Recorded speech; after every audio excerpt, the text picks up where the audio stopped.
What up, man? Zach Gilbert here from Midnight Mass. Here's the deal. That was a very special project to me. One of the things I'm most proud of. Kind of crazy. We were supposed to start shooting right around now. We were supposed to start shooting March, I think it was 17th or 13th or something, 2020. And then obviously the world shut down because of COVID. So we didn't shoot for like 5 months. We went back in July and all our sets were there. They've been on the water and the Vancouver weather just getting beaten. So I think it really added a lot to that show, like the production value. Like it really looked like an old fishing town because it'd been sitting there like an old fishing town. Great people, great actors. Mike Flanagan, amazing. I've been honored to work with him on anything I've done with him.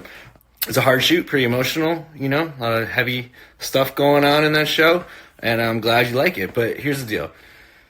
I know you're probably sitting at home right now looking at your phone, but just a little bit of advice, dude. Don't go out there. Don't go out there.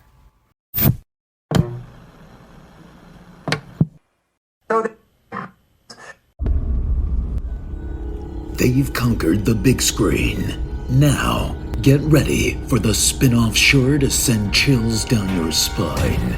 It's Nico, Brian, Mike, and Dustin in Don't Go Out There, the series. Welcome back, everybody, to DGOT, the series. We really appreciate y'all listening. We hope y'all have been enjoying these series reviews. I know we have. It's been a lot of fun. Just want to give a quick shout out to our website, don'tgooutthere.com. Everything about our podcast is on the website. All of our episodes and interviews, if you want to check those out. We've done some incredible interviews in the past. Go check them out there in a specific tab by themselves so you don't have to scroll through hundreds of episodes on Apple or Spotify, etc. We also have our store if you want to grab a shirt, a mouse pad, a hat, all that good stuff. We'd love to see your pictures, rep your favorite podcast. And Shan's Etsy page is also attached if you want to grab a tumbler. All of our social media links are on there as well. Facebook, Twitter, Instagram, YouTube, TikTok. Like us, subscribe us, follow us, all that good stuff. And the last thing I want to shout out on our website is our Patreon. We call it Blood Donors. We have the traditional monthly reoccurring kind. If you want to support us, help us pay the bills, as we say. Or if there's a movie you want us to review, that option is available as well. Just check out our website, don'tgooutthere.com. Also, if you haven't noticed, we've recently joined the Believe Network, so there's some ads on our program now. But if you want ad-free content, go check us out on Blood Donors. The ad-free episodes will be available there. We appreciate your support. We are continuing on with Midnight Mass episodes 5 and 6. I'll just give my quick general thoughts again. I will continue with what I said last week. I do think some of both episodes are a little slow, but the action really picks up a lot too, and especially in episode 6. I mean, who could argue that the action isn't great in episode 6? Like, shit hits the fan, the church goes crazy. It's a really entertaining episode. I enjoyed both of them for the most part. Brian, what'd you think? Yeah, pretty much the same thoughts I had from last week. I was surprised to see Riley go in the 5th episode, but it does make a lot of sense. I love how Flanagan doesn't mind killing off his main characters for a cause. I mean, look at Nell in Hill House. In episode 6, the penultimate episode, listen, that one sticks with me. It's pretty easy to see how people can be led to do this kind of shit by cults. Very reminiscent of the Jonestown Massacre. Very powerful episode, in my opinion. Maybe the one that stuck with me the most of any of them. Yeah, I thought these were two really good episodes. I liked episode 6. 6 better than 5, but they're still both very well done. The story's progressing. They are a little slower. Especially we get one incredibly long scene of basically just one-on-one talking. And that's really hard to take notes on, but that doesn't mean it wasn't compelling and it wasn't good. So I enjoyed them a lot. I like where we're going here. Right. And that's why the scene by scene is weird in this. We only have 3 of them, but because of that one scene right there. You guys have anything else before we jump right into book 5? Oh, let's do it. All right. Book 5, Gospel. We open up at Riley's house, who hasn't been home in 2 nights, and his dad's a little worried. But his mom's happy for him, assuming he's with Aaron, who is also wondering where the hell he's at. When she texts him, we see his phone sitting in a puddle of his own blood. Sarah's mom, Mildred, however, is thriving from the blood sacrament, That bitch looks 30 years younger, and Sarah looks horrified and confused. The latter is how the rest of the town looks at her when she shows up for morning mass, which is now scheduled for the evening. Vampire Paul can't be seen out in the sun, of course, but the town doesn't know that just yet. All they see is the miracle of the thoroughly de-aging Millie. We then cut to Sheriff Hassan's office, who's being reamed out by Bull's mom, and who I totally honestly forgot that he even existed in this show. His mom is just happy his friends didn't call him Bong. So, okay, that was a real line in the show. She makes a good point, though. For a town that claims to be so pious, they don't seem to care about her missing son. And she urges him to talk to Joe, who we soon find out is also missing. Aaron is the first to go looking for Riley and heads over to the house and the fishing boat to no prevail. Ed thinks he's pissed away all the good deeds and is pissed over learning he's missing as well. When she heads over to the sheriff's office when she makes a missing persons report, and the sheriff's, sensing a pattern, obviously. There are 3 possible missing persons on an island of 100 or so, 2 of whom are apparently at the Father Paul led AA meeting before they went missing. We cut to the Good Friday service where Father Paul talks of Christ's suffering being the price of eternal life. What is otherwise horrible is good because of where it's headed, he says. Welcome to God's army. We're going to do great things. Dangerous talk. Go ahead. How does Riley's family not know where he is or even have an idea? Do they just not believe he's at Aaron's or something? I mean, this place has a population of only 127 and it's tiny. Give me a break. Just go to Aaron's house first. I thought Kate Siegel as Aaron, she had a very subtle yet sincere, emotionally concerned face texting Riley. Kate, she's a great actress and she portrays the emotion very well. Sarah with great facial acting here as well, seeing her mom even more de-aged. Intense exchange between Bowles' mother and Sheriff Hassan. I thought there was strong dialogue on faith, community, law enforcement. I really liked that interaction. How is the town not more curious of what's going on with Father Paul not being able to do mass in the morning but can at night? Why? Go visit him. I feel like they would be over at his house more. Not getting how the town is shocked Miss Gunning is young and not freaking out more. This shit doesn't happen. People don't, this isn't Benjamin Button. What's going on here? Fun fact, I have not seen that movie, but I did get the reference. Not to keep, not to keep piling on. I'm sure Dustin loves it with Brad Pitt. Not to keep piling on with my man Henry Thomas. But again, I'm just not buying him as this pissed off, hard ass dad on the lobster boat. I don't know. It's just, I like Henry Thomas. I've met him twice at conventions, but I don't know. Sheriff is one of 126 people besides himself in this community. 2 missing persons reports in this short of a time span. Like Brian mentioned, man, that'd be a huge concern for me if I was a sheriff. That's a decent amount of your population, and it's only 2 of them. Not to continue to be nitpicky, but this conversation between Aaron and Sheriff, it kind of drags to me. It would have more effect for me personally if I didn't literally just see Riley attacked by a vampire. I already know suicide isn't the possibility, so I don't have any concern. Good review talk here, as I like to say. Linklater continues to shine. Who would have guessed the sermons would be the most interesting part of the show? I didn't expect that, honestly, but he is captivating. Somebody on YouTube needs to make just a montage of him just preaching, and I'll listen to it. Mildred is disgusted by the sermon. You can tell and see it all over her face. I left the house for this shit. I thought it was a pretty good opening. Nico, there are montages of stuff like that online. It's called Church. You can watch it anytime. And they're not trying to convert you to vampirism. Vampirism, yeah. First of all, Book 5, Gospel. This is the only episode of the series not named after a book of the Bible, so I don't have a correct book number to give you there. But big up to Mom for saying good for him when Warren implies that Riley's been with Aaron. That's a supportive mom there. Old hag Dunning. Boy, she's looking spry. Go, girl. Bowles' mom talking to the sheriff. That was good. But I can't imagine that selling weed on an island that has 127 residents can be putting that much bread on the table. She was basically saying, everybody wants to paint him out to be this big guy. He's just trying to help put food on the table. Maybe 10% of the 127 people would buy weed. And that's on the very high end. This just doesn't seem like the kind of community to where everybody's buying weed. So I don't know. That was weird. When the Dunnings showed up for morning mass, hey, old Bag of Bones can bring her walker with the tennis balls on over to my house. All I'm saying. Jesus. She looked pretty good there. Sad reaction from Ed when Warren told him Riley is MIA. Instead of having the slightest bit of concern, he just jumped straight to anger and assuming the worst. Very believable. Very believable. But it's just sad to see. Really good stuff with Aaron and the sheriff here. Can't imagine that this is what he expected when he took the job. First Joe's missing, now Riley. And they were supposed to be together at the meeting. Then then there's concern that Riley may have offed himself. So much for a low-stress community. But yeah, solid open, carried mostly by my intrigue, to be honest with you. A lot of story progression happening. For sure. By the end of Paul/Pruitt's sermon, it appears he's gotten some soldiers willing to follow him into battle, but Mildred, or Millie, knows that what he's saying is blasphemy and tells Sarah to never return to that church. That is not my church, she says. That is not the man I knew.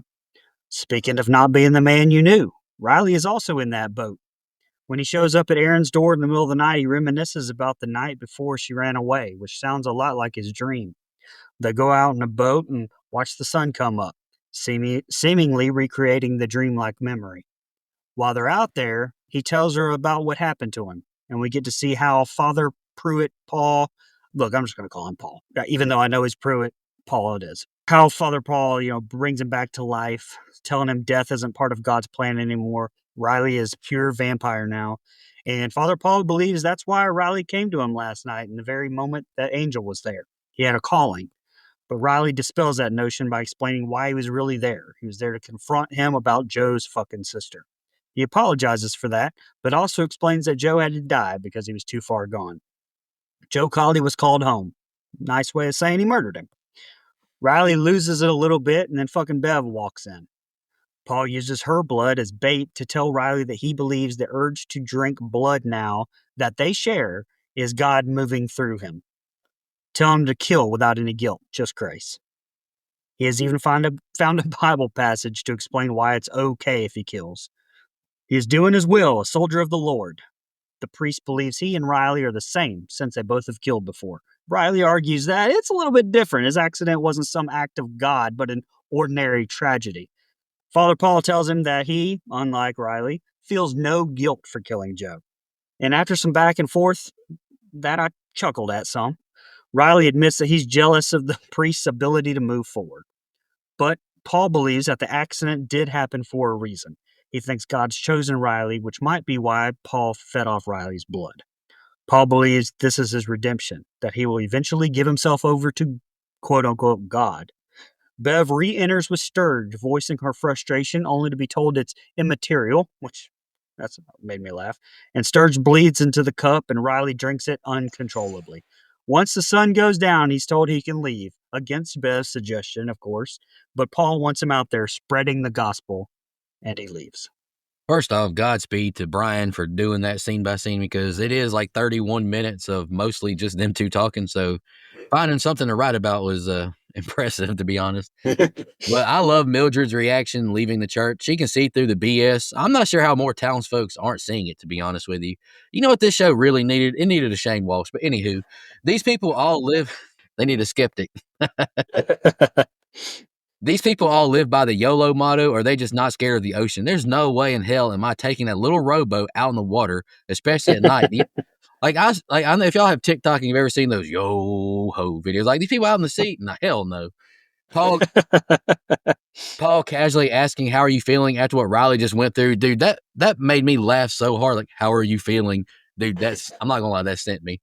Riley doesn't scream once when his flesh is literally melting in the sun, then he goes back in the church. But like, come on, man. Like, show a little pain, a little emotion. I love the camera work here with Riley and Paul switching back and forth with the unique angles. If there's one thing I'll give Mike Flanagan credit for, is he is elite with some shot selection. Bev again shows zero concern, seeing a pool of blood on the floor and Riley with a bloody neck.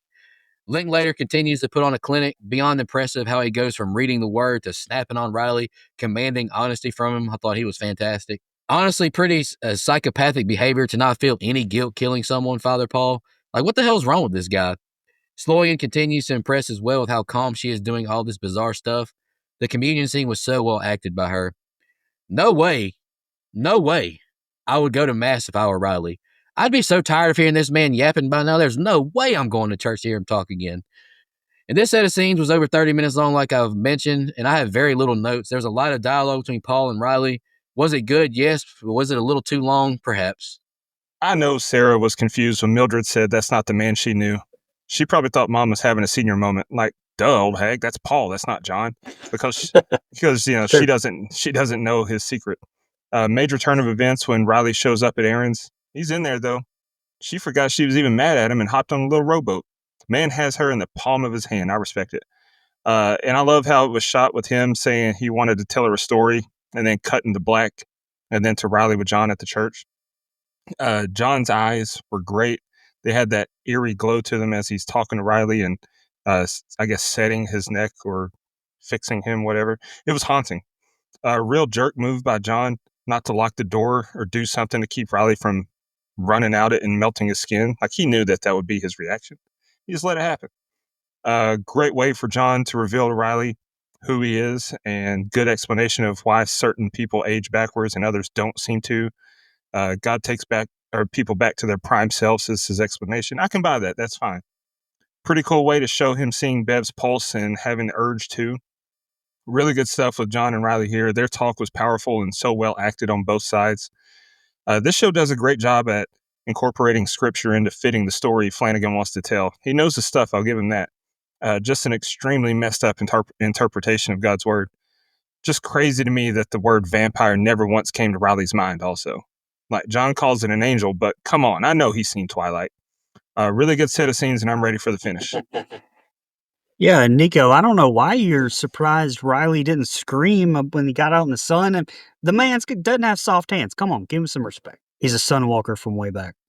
As Riley leaves, what we see is his eyes are glowing, like the ones we've seen peeping around town. He feels the urge and ends up at Erin's door. So you may assume his plan is to change her, but nay. He took her out there so she would see why she had to run away from the island and Father Paul. As the sun comes up, he tells her he loves her, always has, and repeats over and over, I did my best. He closes his eyes as sunlight hits, and he sees Tara Beth sitting across from him. She reaches out to grab his hand, just as we hear Erin screams as she watches Riley combust. And what a scene of acting between Zach and Kay in this one. Dustin, I'm just giving you a heads up. I don't have many notes for this set of scenes. The hymns playing between scene transitions are so haunting and are perfect. I think we've kind of all touched on that throughout this series. I love that he uses the hymns like between the scene transitions.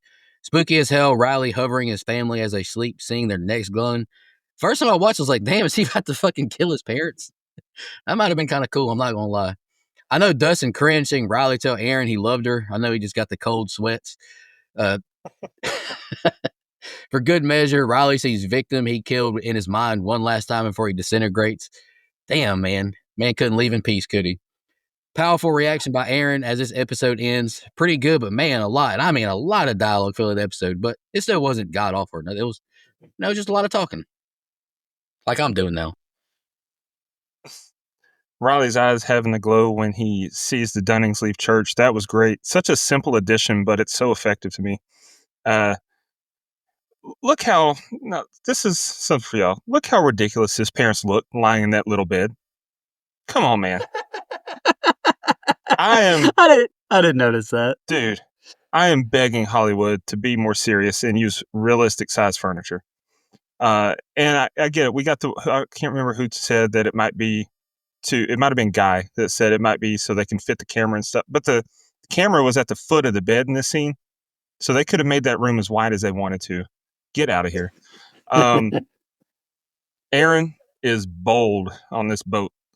If there's the slightest chance that what he told her is true, she should be terrified that he's going to eat her, and not the way that she planned. Whoa! Now, also, I don't know. Maybe they tried to make it seem like his plan was to take her out there and isolate her alone, but I never once picked up on that, because if he was going to do that, why would he do it? Why wouldn't he just... He's a vampire. He can do it in her house. Really emotional stuff from Riley when he poured his heart out to Erin. And Nico, you mentioned he said he loves her. I actually condone that one. I get it. He's known her a long time. And look at her. Like I condone that one. But, it's very emotional. But to talk about traumatizing a woman, hey, I want to take you out on this rowboat and get as far away from this place as possible. But this is going to haunt you wherever you go. So run away, but take this memory with you. But it was a nice touch for him to see the girl that he killed smiling and taking his hand as it happened. It's kind of like he's made his peace and righted his wrongs by sacrificing himself to show Aaron the dangers and save her. It's an insane ending to a really good episode. I gave it an 8.5. I agree. It's really good. And would I want to change it? No, I don't think so. But I think the scene next episode with Aaron just going to Sarah, Dr. Sarah's, and her being like, "Oh, you would think that was crazy, but look at this." All he had to do was like go with Aaron to Sarah's, and like she would just justify his story. Like he didn't have to die. I don't think. I think that like I mean I know he wanted to. I know he's struggling with this depression and everything else, but in reality, he didn't have to die. Well, I don't. I think it may have also been that he knew how strong the urges were. So if he didn't die, he might kill someone he loves and didn't want to do that. So he wanted to just eliminate the threat, maybe. Good point. Good point. And when we get to the finale, I got some nitpicks too, because some of those motherfuckers could have hit. They didn't have anyway. All right. So you guys have any trivia? But I did want to say Riley does have soft hands. He's supposed to bottle up that stress inside of him until he's in his 40s and then die of a heart attack. Not kill himself like that. That was pathetic. Yeah, Be a man. All right, so some trivia. The map on the wall behind Sheriff's chair is a slightly altered map of Whidbey Island, Washington, which is about 70 miles south of Vancouver, where the show was filmed. And the slow piano music in the background of Riley's final speech is "Nearer, My God, to Thee," also used during his discussion about what happens when we die with Aaron, and also used in the final scene of the entire series. The song is famously rumored to be the last song played by the string quartet as the Titanic was sinking as well. All right, you guys have anything else before we get into book 6? No, I'll bring it up in my first set of scenes. I do have questions. Okay. All right. Book 6, Acts of the Apostles. This is a penultimate episode of the series, as I talked about earlier. Here we go. We pick up immediately where we left off in episode 5. There's only Ash in Riley's seat, and Aaron, who looks almost angelic the way that Flanagan likes her there, grabs the oars and begins to paddle back to the island, as Riley feared she would. She goes straight to Sarah for help, who, while admitting Aaron's story is crazy, believes her. Crazy is sometimes the only sane explanation, especially right now on Crockett Island. Sarah can believe Riley caught fire in the sun because her de-aging mom's blood keeps combusting in the sunlight. Back at Father Paul's, he tells Bev that he can sense that Riley was gone when the sun came up. He's angry that Riley wasted the opportunity. But Bev thinks it's a sign that not everyone can be trusted with this gift. She even talks about going after those Riley may have spoken to, afraid they'll give their secret away. A clue that there is a war happening and the lines are being drawn. In Bev's mind, you're either following the homicidal miracle priest or you're Judas, which is why she wants the Easter Vigil to be a moment where they reveal who the Father really is. Sarah finds a scientific explanation for what's happening, a blood disorder called EPP that makes people sensitive to light. She suggests that people could be ingesting something that's causing it, and we see a montage of people drinking from the cup. Sarah suggests that could also explain Aaron's miscarriage. We cut to Ed showing up at Father Paul's shack, and Ed shows him letters that Riley left for his parents and his brother, explaining what happened. Paul brushes it off as just delusions of a man who is suffering, and Ed leaves him with the letter. More great facial acting by Aaron. Kate Siegel starting the episode off. Just a stoic look of like, what the hell just happened? And brokenness. Just great.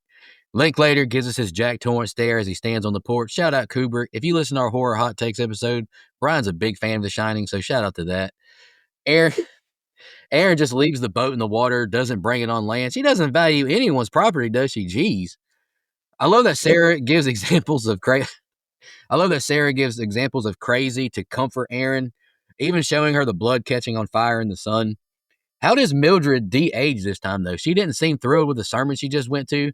So, and just in my mind, I assume she didn't participate in communion again. So how does she de-age again? Because I'm assuming they, get younger the more they take communion. So I was just a little confused by that. Maybe I missed it.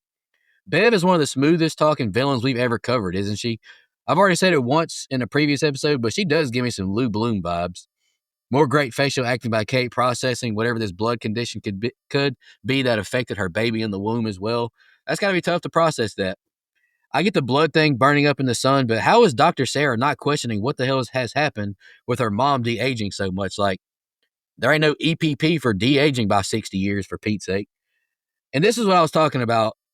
Question: did Riley not tell Aaron exactly what happened? Because like he says, he's telling her a story, and like then we see like their conversation, but she seems like she doesn't know what happened out there. He was attacked by an angel vampire, and that's why he turned. Like, why would you leave that out and not tell her? Like, I don't know. Maybe I just missed it. Y'all can educate me. And I wish Henry Thomas would shave that damn mustache. Top 2 worst mustaches I've seen the past 6 months, including Count Orlok's from Nosferatu. Damn it, man. Oof. But anywho, not much to say with the exchange with Ed and Paul. Hard for me to invest in their words, and I already know the truth with that. Go ahead, Dustin. Yeah, as far as Mildred's de-aging, the way I took it is, like I said, like he explained last episode, God takes you back to your prime, and it took John back further than it took other people. I don't think it happened all at once. Like John was out in the desert and had to find his way back. So maybe his de-aging took place over a period of time, and Mildred's is still in process because she's got a long way to go too. Apparently, that woman was decrepit. But anyway, you want to know how traumatized Aaron is? It's the next episode, and she hasn't moved at all. Still in shock, just sitting there. She's scarred. Riley, you try to do a good thing, and my God. Then once again, wrong with the numbering. Acts is the 44th book of the Bible, but if we're talking strictly New Testament, it's the 5th book, not the 6th, like the episode tells us. Sad seeing Aaron didn't listen to Riley. He wanted her to leave, and here she is, going right back into harm's way. He died in vain. Sarah's rant. Look, lady, do you believe me or not? Like, get to the point. We get more Bev being annoying Bev here, but then back to the Gunnings, and she's asking her mom if she's down with the EPP, which Mildred replied, "Yeah, you know me." The explanation for why Riley and John sizzle in the sun and the rest don't, that works for me. I can buy that. Like, they don't have as much of the thing in their blood as John and Riley.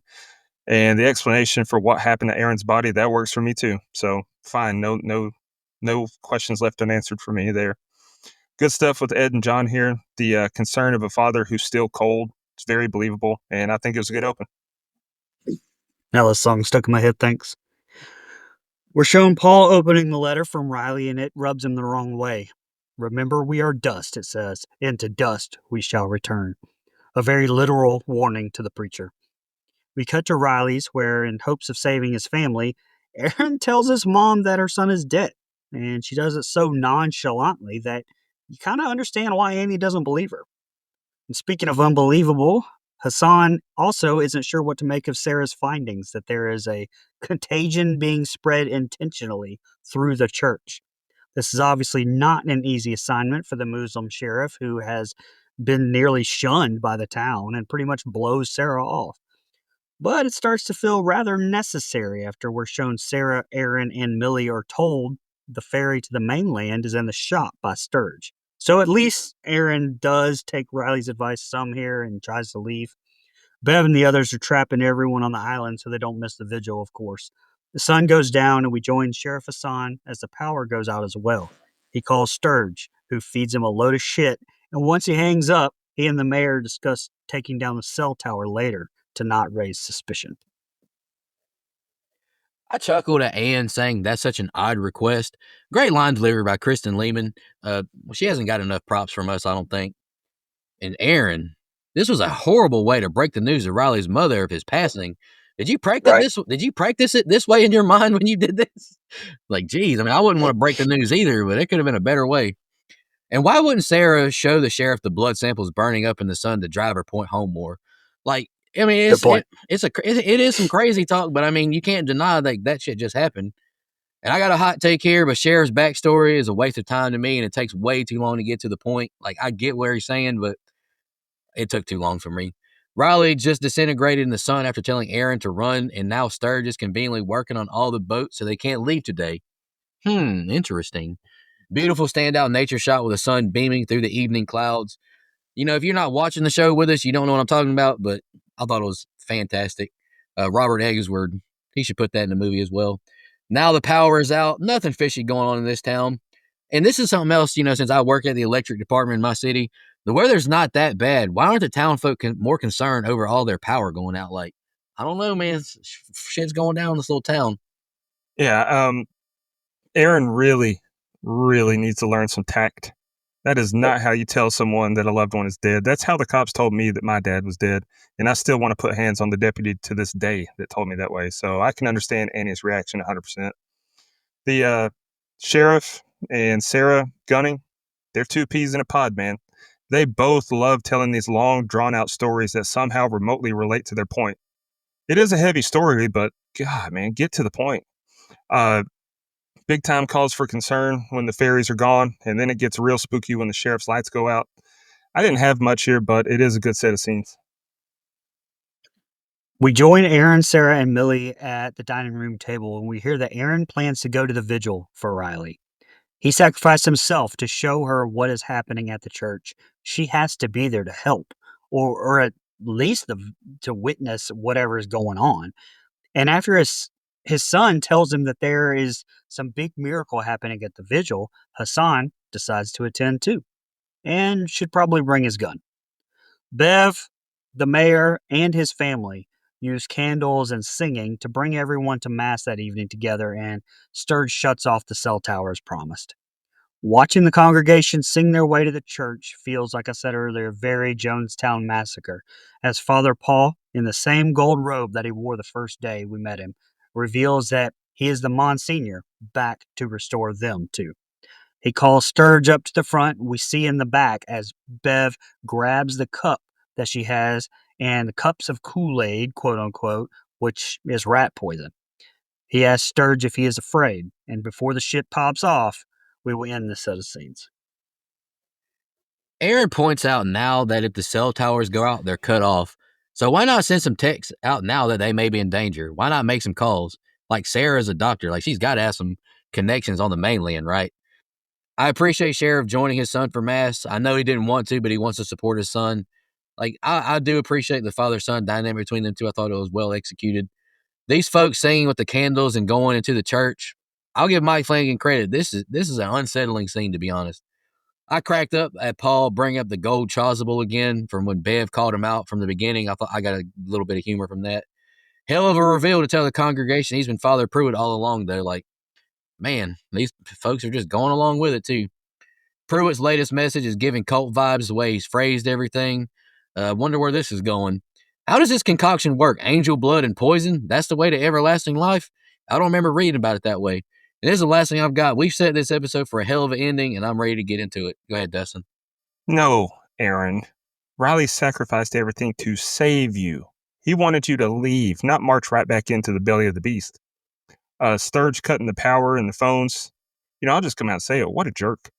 Pardon my language. Something about the hymns being sang while all the danger looms that's so much more unsettling than a traditional horror score. So I thought that was really good. And it's like that throughout the show as well. John revealing his secret to the congregation was wild, but to me, Mildred was the only one who had the appropriate facial expression. Like they panned to showed the congregation from behind John, and everyone was just kind of looking at him with this like, oh, okay, expression. And she was the only one that I saw who had at least a little concern on her face. And then after that, Aaron did, but still, it's not enough. Like, this is crazy stuff we're hearing. Consider this. And they're just all like, okay, I'm ready for the finish. And here it is. Like I said, this felt so real. This is a very disturbing scene to me of everything that's in here. Sturge does what the father says and dies in front of them. As a horrified Hassan goes to leave, we see the angel appear, blocking the door. Suddenly, Sturge jolts back to life. Bev and Paul's other followers start passing out cups of poison. Hassan pulls his gun in hopes of stopping this mass suicide and is pinned to the ground by 3 people. Pulling out that gun doesn't stop his son, Ali, from drinking the poison either. among others, as we're treated to a horrifying scene until Millie grabs Hassan's gun and shoots Father Paul right in the head. In an instant, the angel charges her and takes her away. Paul will heal, we know this, but Bev is once again yelling about people destroying miracles.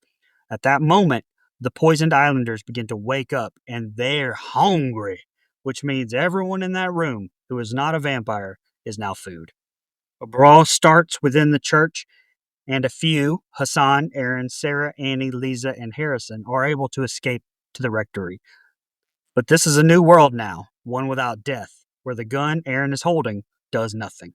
But fuck that. She shoots Bev anyway in hopes of getting a head start in their escape. Maybe my favorite scene in the show right there. When Bev does wake up, she sees Father Paul and the other new vampires waking up. The priest had a plan to acclimate the newbies, but Bev isn't interested in doing that anymore. In her opinion, all that killing was meant to be. Let God sort them out, she says, of those who chose not to be reborn for the cause. She's ready to spread the gospel of Bev. Sturge starts puking up blood and convulsing, and Paul keeps saying, "You'll be all right, you'll be all right," and no one leaves the building? Alrighty then.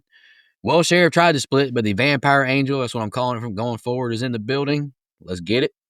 And you know the sheriff has got to be ticked off right now. The one time he finally goes to mass and this shit happens, he should have just stayed at home in the dark, right? I bet, I'm just speaking as somebody who worked on set, was an actor. I bet this was a sight to see. Like, I bet that was a memory they'll never forget. And I hate to admit this, but I'm so deep in the tinfoil hat spectrum these days, I think Sturge faked everything that just happened to him. And they're just trying to get me to believe everything, too. Same. You see it. We're in this together. Moment got too big for Sheriff. Shooting twice in the ceiling was pointless. Shoot Pruitt. He's obviously the cult leader. Shoot Bev. Like, what are you doing? But the man's got to be broken, sing Ali, drink from that cup. Ugh. And once everyone drinks and their reactions happen, man, what a terrifying, powerful scene. Hell yeah, Mildred, shoot that fucker Paul. It didn't work, but I appreciated the effort at least. I got big Jeepers Creepers vibes with the vampire flying away with Mildred, flying away with Justin Long. Got that same kind of vibe.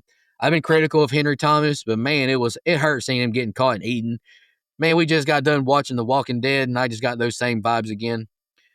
Feeding scene was chaotic, and I love how Aaron, with no hesitation, shot Bev. I like that a lot too, Brian. My question is, how is Bev immortal? We haven't seen her partake in the communion one time, have we? Did I miss her doing that? And how long does it take for vampires to recover from headshots? Father Pruitt been down for the count for a good minute. Action-packed ending. It was really good.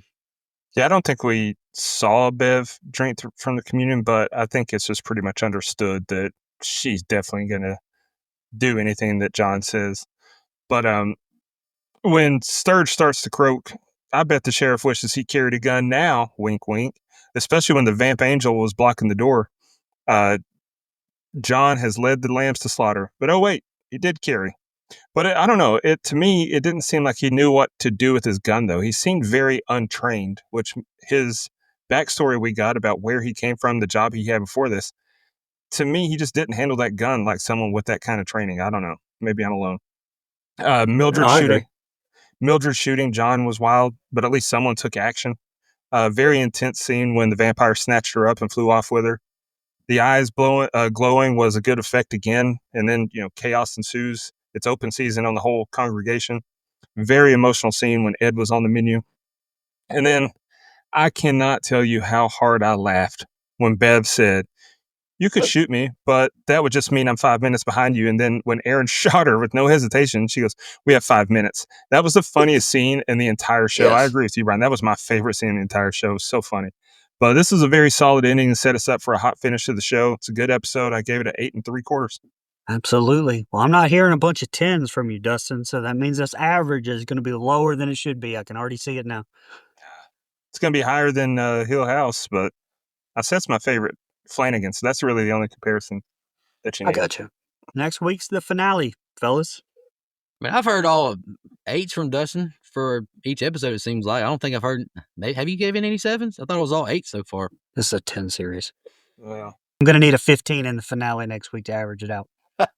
well, I did give the first episode a 7.5 just because it was not much happened other than world building, but the rest of them have all been in the 8s. Man, 8's a good rating, especially for a whole season. Yeah. It's not bad Especially at for all. me. Yeah, especially for me. We got the old cinephile over. He's a tough critic. Sorry, Dustin. I got to fuck with you a little bit about that. Come on, man. Cinephile. I don't like underage kids. Oh my God, let's get out of here. Speaking of the Catholic Church, all right, we'll be back next week. Thank you so much, everybody. I'll see you next week. And in the meantime, take care of yourself. Just want to remind everybody